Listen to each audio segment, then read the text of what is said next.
Kiddushin Daf Chaf Hey is a continuation of the Gemara's discussion of which limbs of the body, if they are injured or cut off, set an Eved Kanani free. The Gemara is going to expand this into a broader sugya about which limbs of the body are considered to be revealed limbs, what we call galoi, and which are considered to be hidden. Now, some are obviously revealed, external ones like fingers, toes, nose, and ears. But there are some that are not so clear whether they're hidden or not. So some examples will be some which you can see the shape, but you can't see the actual limb, like the beitzim of a man. And another thing would be something which is really inside the body, but you can't see it, like the tongue. And the Gemara will discuss a number of these limbs and a number of halachas that apply to them. What halachas apply to them? So first of all, we saw that in Eved Kanani goes free if he loses a limb, which is two conditions: it doesn't heal, and it is something that is revealed part of the body. This halacha also applies to tevila. You only have to have water reach something which is a revealed part of the body. It also applies to tuma. It can only be mekabel tumas sheretz on something which is a revealed part of the body. It also applies to the sprinkling of the paraduma water, and the Gemara will discuss some of the details of those halachas. Another thing which will be touched on here is the halacha of which limbs of the body are considered to be pointed or sloped, and we'll see that as well. So let's begin the Gemara. The Gemara begins with an incident. The Gemara says that the elders of Nizunya, that's the Talmidei Chachamim of the town of Nizunya, did not come to Reb Chizda's shir. So he sent Rav Hamnuna to be Tzen Inhu. Tzen Inhu, Machlokes Rishonim, what that means. Either it means to scold them or to tell them that they have a manner of chayrim upon them, they have to stay in their homes. So Rav Hamnuna came and he said to them, why did the Rabbanan not come to the shir? So they said, why should we go to the shir? We've asked things from him, meaning referring to Rav Chizda, and he couldn't answer us. So obviously they felt like they didn't have what to learn. So he said, was there anything you actually asked and you didn't know the answer to? What could have been something like that? So he said, so ask me something. So they asked him, what happens if you have an Eved Kanani and his master gives him a sirus. Sirus means an injury to his male organs so that he's unable to have children anymore. He becomes a sris. There's two types of sirus. One could be to the organ and one could be to the beitzim. The Gemara here is referring to the beitzim. And the question is it considered to be an organ that is revealed? Eiver shebegaloi, because on the one hand you can see its form from outside the body, on the other hand it's not something that is on the surface, it is within its container. So what is the halacha there? So Rav Hamnuna didn't know the answer. So they asked him, what's your name? He said, Hamnuna. He said, we're not going to call you Hamnuna, we'll call you Karnuna. Karnuna, either from the word corner, meaning a karen, that you sit in the corners, you don't sit in the bismenush, or from the word Karnuna, a cold fish, that you're cold like a fish. That's how much varmkeit for Torah you have. Some Rishonim explain they weren't making fun of him, they were giving him Moser constructively. Anyway, Rav Hamnuna went back to Rav Chizda, and he said to Rav Chizda, what's the answer to this? So he said they were asking you an explicit Mishnah.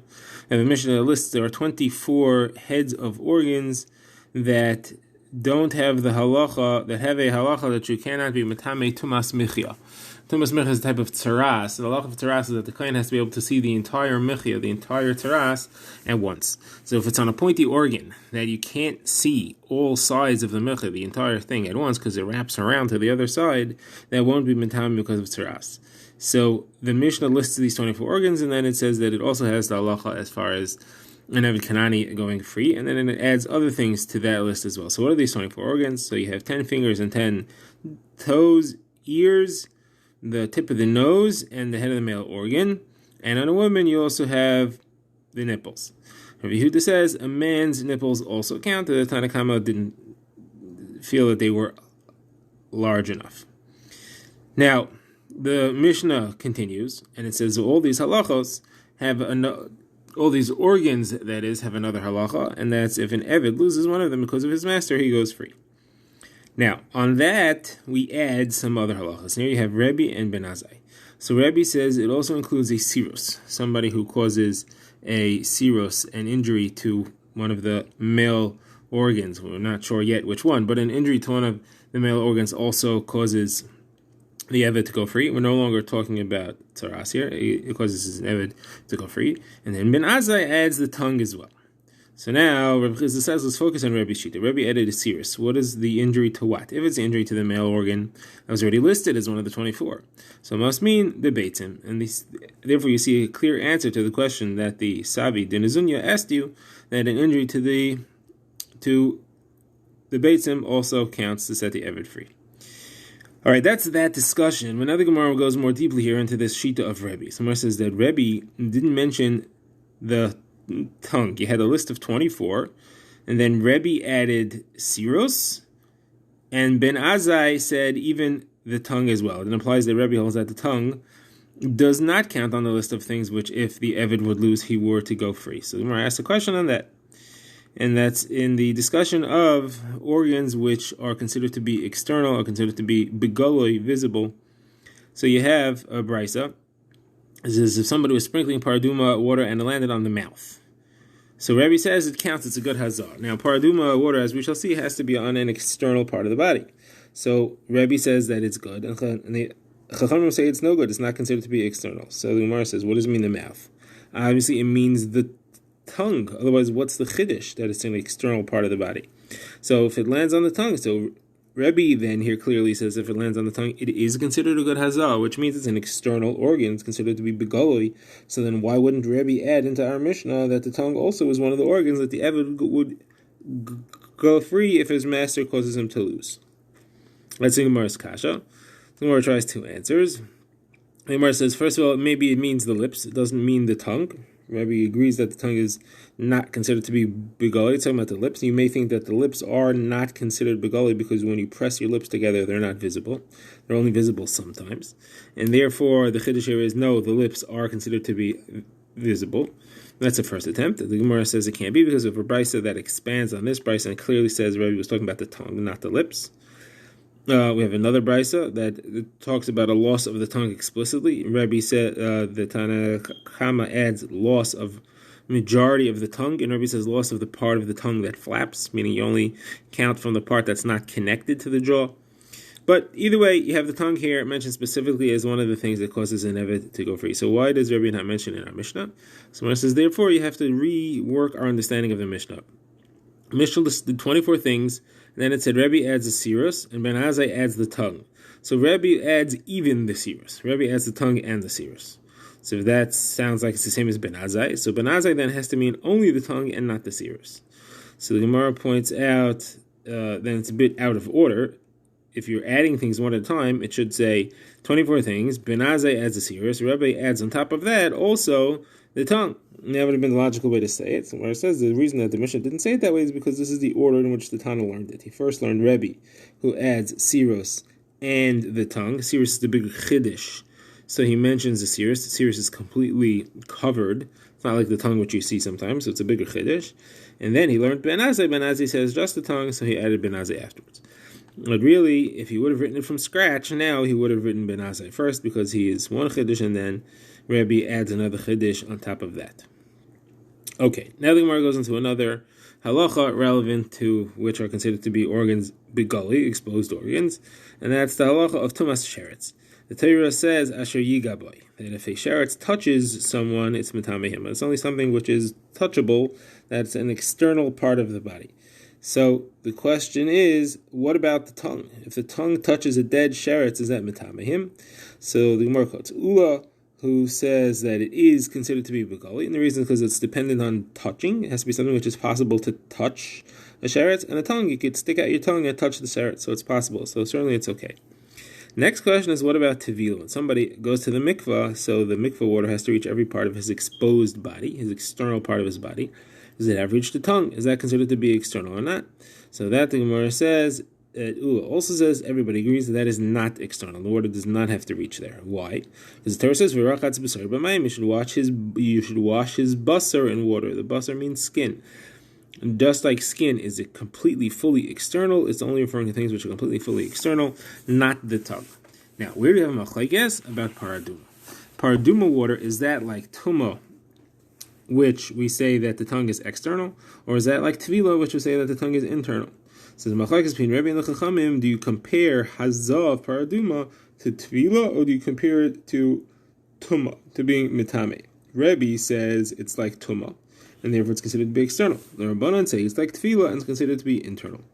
And they each argue about the same pasuk. The pasuk says, "V'hiza hatar al hatamei b'yom hashlishi u'b'yom hashvi'i v'chitoi b'yom hashvi'i v'chibes begadav." So Rebbe reads it as you have v'hiza hatar al hatamei b'yom hashlishi u'b'yom hashvi'i v'chitoi. So you have a link between the tamei and the hazah. The hazah and the tamei are the same malachas, and therefore, just like in the Inyan Tumah, it's begaloi, the tongue. The Inyan hazah, it's considered to be begaloi as well. Now the Chachamim read it otherwise. They say it says v'chitavim mashi v'chibis begada v'rachatz b'mayim. You have a link between the hazah and the v'rachatz b'mayim. The v'rachatz b'mayim, it's considered. We say that the tongue is internal as far as that halacha. So linked to that is v'chita is the hazah. So Gemara asks, why don't Rabbanan compare to Tumah? What's wrong with Rebbe's way of understanding it? So Gemara says, Rabbanan want to link Tahara to Tahara. The Tahara of a mikvah, of Tevilah, to the Tahara of Hazah should be linked together.